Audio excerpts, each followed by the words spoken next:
यदा यदा हि धर्मस्य ग्लानिर्भवति भारत अभ्युत्थानमधर्मस्य तदात्मानं सृजाम्यहम्। शुभ प्रभात देवियों एवं सज्जनों, कृष्ण संदेश सुधा चैनल के माध्यम से मैं धर्म प्रकाश भदौरिया गीता विश्लेषक गीता की ज्ञान गंगा में अवगाहन हेतु उपस्थित आप सभी भद्रजनों एवं सुधीजनों का हार्दिक अभिनंदन एवं कोटि कोटि वंदन करता हूँ। पिछले वीडियो के माध्यम से आप सभी लोगों ने सुना था कि भगवान बता रहे हैं कि सब प्रकार से लोग मेरे ही मार्ग का अनुकरण करते हैं। अब आगे क्या कहते हैं आप लोग बड़े ध्यान से सुनेंगे। अगला श्लोक क्या है कि उत्सीदेयुर्मे लोका न कुर्याम कर्म चेदहम शंकरस्य च कर्ता स्यामुपहन्यामि मां प्रजा। पिछले वीडियो में कुछ श्लोकों का विश्लेषण करते समय हमने आप लोगों को बताया था कि मधुसूदन भगवान कृष्ण गांडीव धनुधारी अर्जुन को बता रहे हैं कि हे पार्थ, यदि मैं अपने कार्य को सावधानी एवं तत्परता के साथ न करूं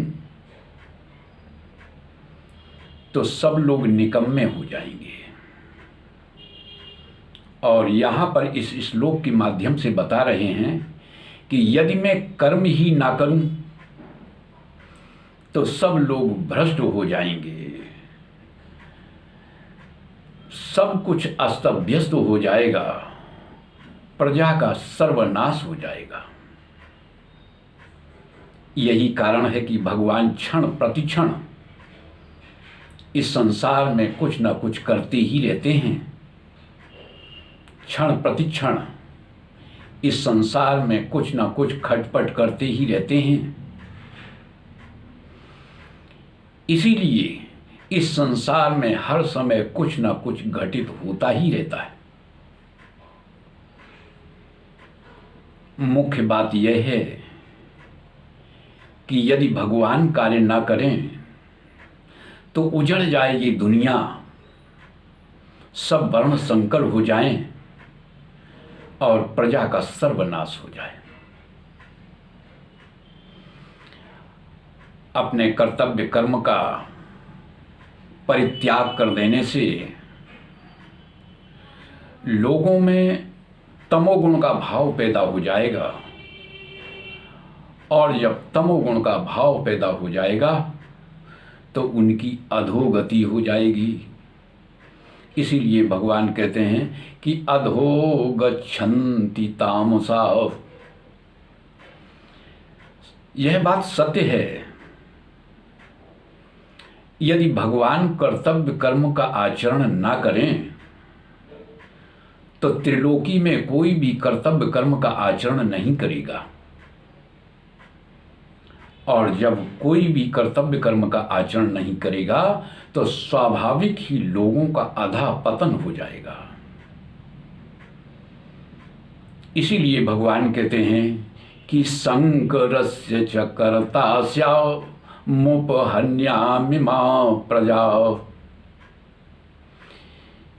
यदि मैं कर्तव्य कर्म का आचरण ना करूं तो सारे लोग भ्रष्ट हो जाएंगे,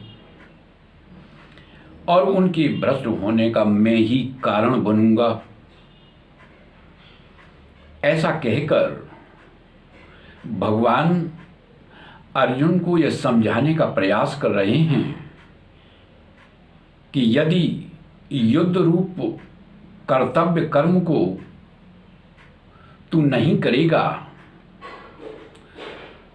तो वर्ण संकर उत्पन्न होने वाला जो कारण होगा वो तू ही होगा। युद्ध करने से नहीं, क्योंकि पूर्व में अर्जुन भगवान कृष्ण को कह चुका है कि यदि मैं युद्ध करूंगा तो इससे कुल का नाश हो जाएगा, शाश्वत धर्म नष्ट हो जाएंगे, कुल धर्म नष्ट हो जाएंगे, अधर्म बढ़ जाएगा, स्त्रियां दूषित हो जाएंगी, वर्ण संकर पैदा होंगे और जो कुलघाती सिद्ध होंगे और पिंडदान और ऊर्ध्व क्रिया, जल क्रिया के वो अधिकारी नहीं हो सकते। तो अर्जुन ने क्या कहा था सुनेंगे।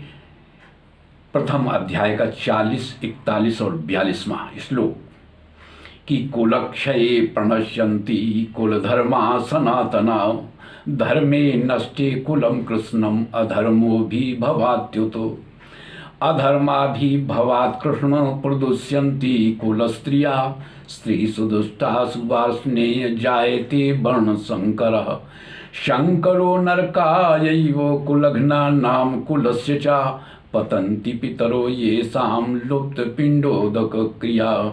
यहाँ पर भगवान बता रहे हैं कि अर्जुन, यदि तुम युद्ध रूप अपने कर्तव्य कर्म को नहीं करेगा तो वर्ण संकर संतति उत्पन्न होने का तू ही कारण होगा। अब अगला श्लोक क्या कहता है उसे आप लोग बड़े ध्यान से सुनेंगे कि सक्ता कर्मण्य विद्वांसो यथा कुर्वन्ति भारत कुर्याद् विद्वांस तथा सक्तश्चिकीर्षुर्लोक संग्रहम। भगवान कहते हैं कि हे अर्जुन, जिस तरह से आसक्त जन या अज्ञानी जन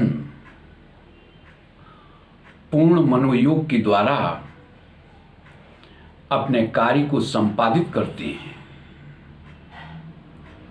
उसी तरह से ज्ञानी जनों को, सुधी जनों को अपने कर्तव्य कर्म को पूर्ण मनोयोग के साथ संपादित करना चाहिए।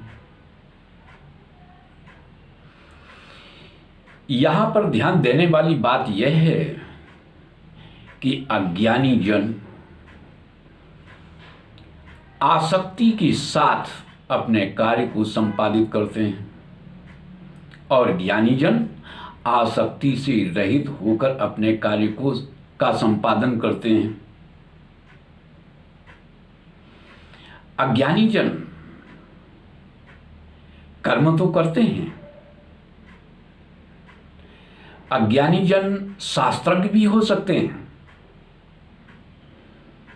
लेकिन वे तत्वज्ञ कदापि नहीं हो सकते, क्योंकि उनमें कामना की प्रधानता होती है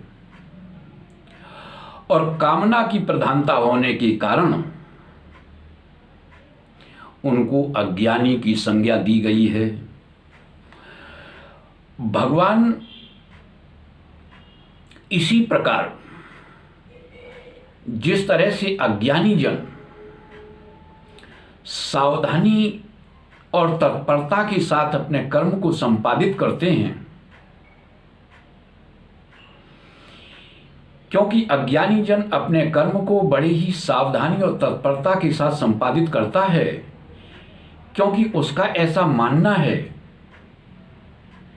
वह ऐसा समझता है कि यदि सावधानी एवं तत्परता में थोड़ी भी कमी आई तो फल की प्राप्ति में भी कमी हो जाएगी। तो भगवान यहां पर ज्ञानी जनों को भी इसी तरह से कार्य करने की प्रेरणा देते हैं। अज्ञानी जन फल की प्राप्ति के लिए सावधानी एवं तत्परता के साथ अपने कार्य को करते हैं, लेकिन ज्ञानी जन फलासक्ति से रहित होकर सावधानी एवं तत्परता के साथ अपने कार्य को संपादित करते हैं। इसीलिए भगवान कहते हैं ज्ञानी जनों को भी कि तुम उसी तरह से लोक संग्रह के लिए कार्य करो जिस तरीके से अज्ञानी जन स्वार्थवश फलासक्ति के साथ फल की प्राप्ति के उद्देश्य से कार्य करता है। वहीं पर भगवान ज्ञानी जन से ये चाहते हैं कि तुम भी लोक संग्रह के लिए इसी तरह से इसी विधि के अनुसार कार्य करो। तो आज की वीडियो में बस इतना ही। यदि आज की ज्ञान चर्चा में आप लोगों को आनंद आया हो तो हम आप सभी लोगों से यह अपेक्षा रखते हैं कि हमारे वीडियो को ज़्यादा से ज़्यादा लाइक करें, शेयर करें, अपनी आख्या दें और यदि आप नए हैं तो चैनल को सब्सक्राइब अवश्य करें। जय श्री कृष्ण।